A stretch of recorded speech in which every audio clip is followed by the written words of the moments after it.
শেখ হাসিনার নাম যত মুখে নেবেন তত সব। ওই পরেরটুকু শোনেন,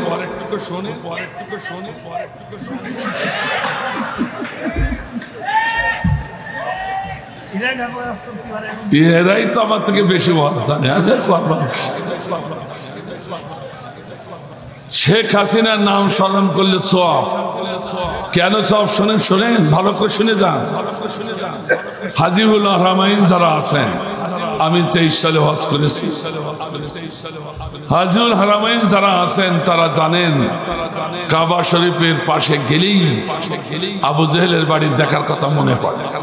আর আবু জেহেলের বাড়ির যেই চোখে পড়ে সেই দৌড়ায় সব। আবু জেহেলের বাড়ি টয়লেটে না করলে তাদের হক আদায় হয় না হজের। অর্থাৎ সওয়াব হবে। কথা কন না কেন? আমি কাফিলা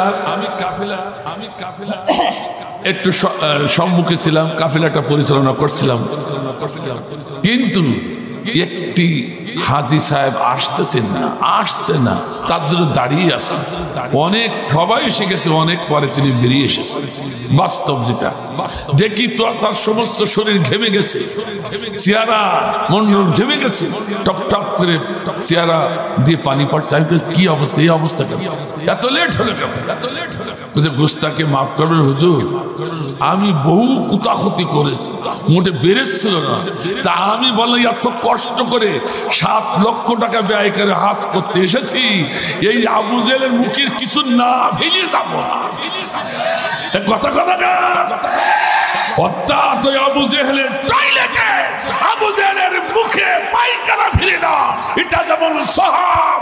এই আবু জেহেলের থেকে বড় ফ্যাসিস্ট জালিম হলো স্বৈরাচার শেখ হাসিনা। এর নাম ঘৃণা করে জাটার বাড়ি দেওয়া, উচ্চারণ করাও সওয়াব। ঠিক আছে?